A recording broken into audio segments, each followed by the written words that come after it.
So I want to talk a little bit, you guys, about Brian Flores' case against the NFL. This is another example of racism, obviously less directly violent version of racism, but this is something that that has been a problem for a long time. And I also want to be clear, you guys, I'm not shedding tears for NFL coaches making millions of dollars. I'm covering this because it's an example, an anecdotal example that is also represented in any number of other industries, this kind of racial bias in the hiring processes and things like that.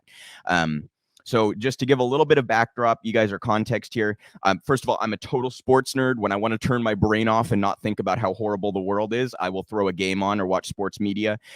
Always have done that. I played basketball growing up, and I've just always been a sports nerd, right? So I've followed the NFL and news about the NFL ever since I was, a teenager.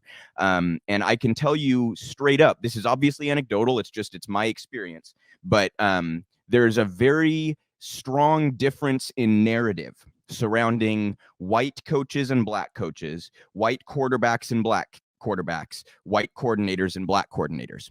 And what I mean is there is a willingness to compliment black coaches and coordinators and quarterbacks for their energy, their athleticism, their toughness, things along these lines, okay? There's very little tendency to compliment those black coaches, coordinators, and quarterbacks for intelligence, decision-making, creativity, play calling, these kinds of things. And it's a version of racism, you guys. It's saying we can compliment the black community for their athleticism, but not their intelligence. It's a version of racism, right? And what they do is they hide behind each individual case, right? No, in this particular case, I happen to think the white coach is more, suited for the job or what have you. So they hide behind the micro, and then the macro result makes obvious that there is this implicit bias that applies. Okay.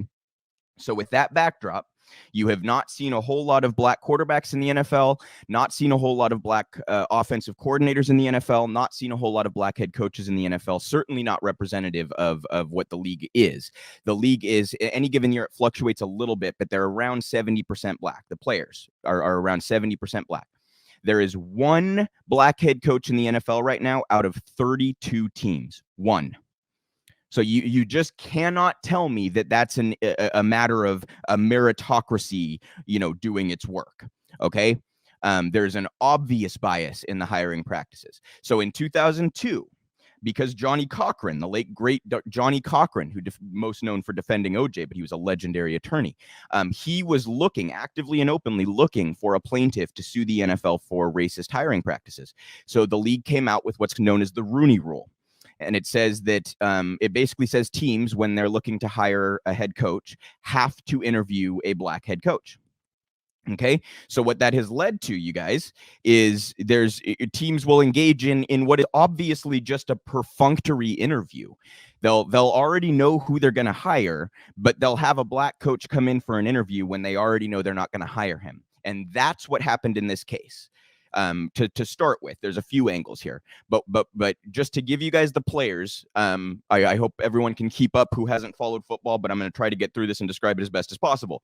Bill Belichick, obviously head coach of the New England Patriots. Okay.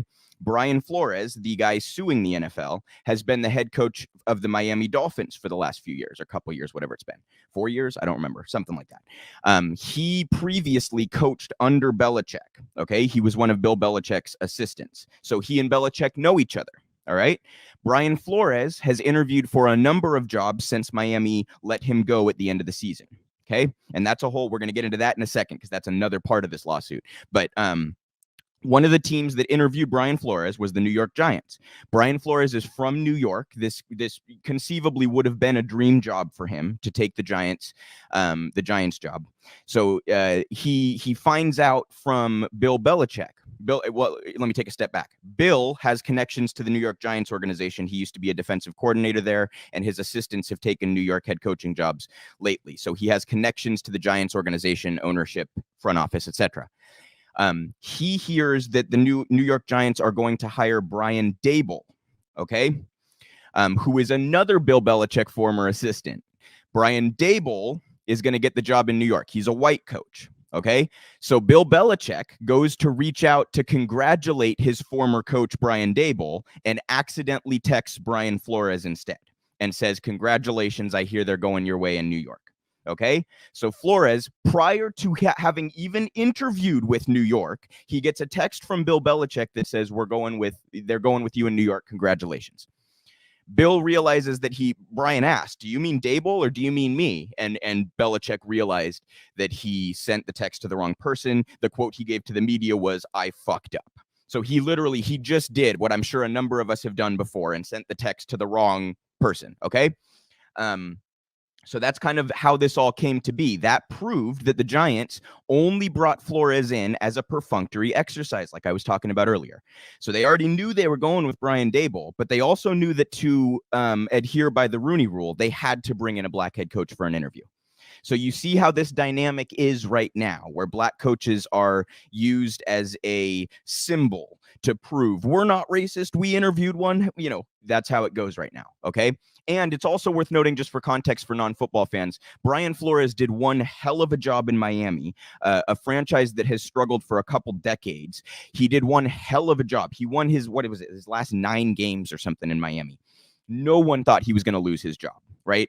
So it's not as though there's any legitimate claim that this is an issue of meritocracy. It's like the Colin Kaepernick thing, you guys. You cannot argue that Colin Kaepernick was, at the very worst, Colin Kaepernick was an average starting quarterback. At the very worst, an average NFL starting quarterbacks get jobs. They don't get left out to dry. But Kaepernick was obviously blackballed.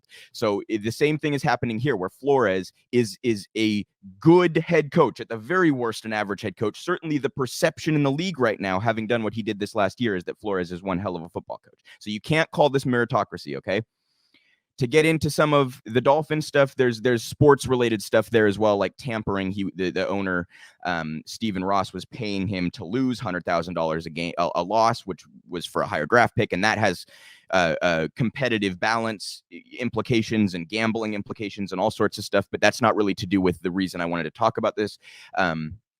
He also is claiming that he was fired over retaliation because he refused to engage in tampering and because he refused to lose games on purpose.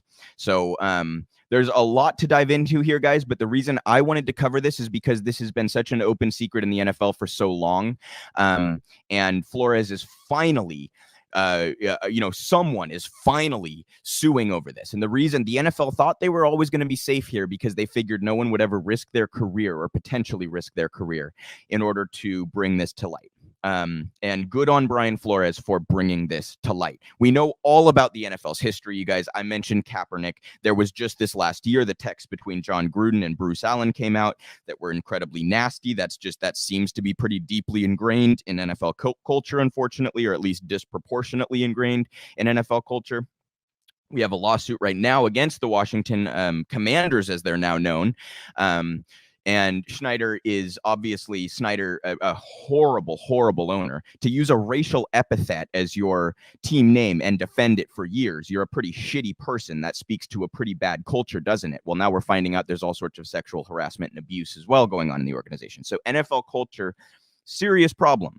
But the reason I wanted to bring this story to light is to point out that this same kind of dynamic applies in most all industries. It's not unique to the NFL.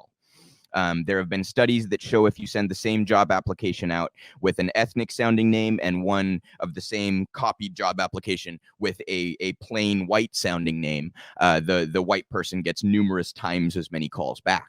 So this is not anything that is unique to the NFL. We have racial hiring practices all across this country. Brian Flores finally calling out the NFL for it.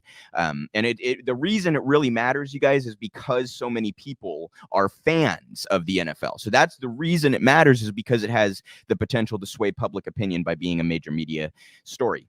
And the public does need to understand these implicit biases. The public does need to understand how some of this stuff works, right? So again, all of the hiding behind the micro while you engage in racist tropes is disgusting, you guys. It's disgusting. And like I said, what they'll do is they'll say, no, it's just in this particular case, the white guy was more qualified. You know what I mean? So it's not about him being black. It's not like that at all. It's just, so they hide behind the micro. And when you see the macro results, you know that the institution itself has a serious fucking problem. And, you know, again, not unique to the NFL, true of all sports, true of all industries. But it is worth addressing, and we'll keep an eye on that lawsuit because it's obviously a humongous story. Also worth noting that some owners came out, and the league actually made a statement initially that used language that suggested they were going to countersue and push back heavily against this. They started their statements off with, in regards to, both statements, by the way, in regards to the false and defamatory statement from Brian Flores. So when you start things off like that, you know what that screams of. That was written by a lawyer. And when you say false and defamatory, you are laying the grounds for a countersuit.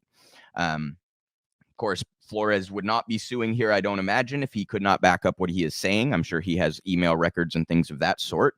And, you know, it'll just be very interesting to see how this goes forward. It is worth noting the league did come out, Roger Goodell, it was either today or yesterday, I saw it this morning, and came forward with a statement that was a little bit less, contentious, I suppose.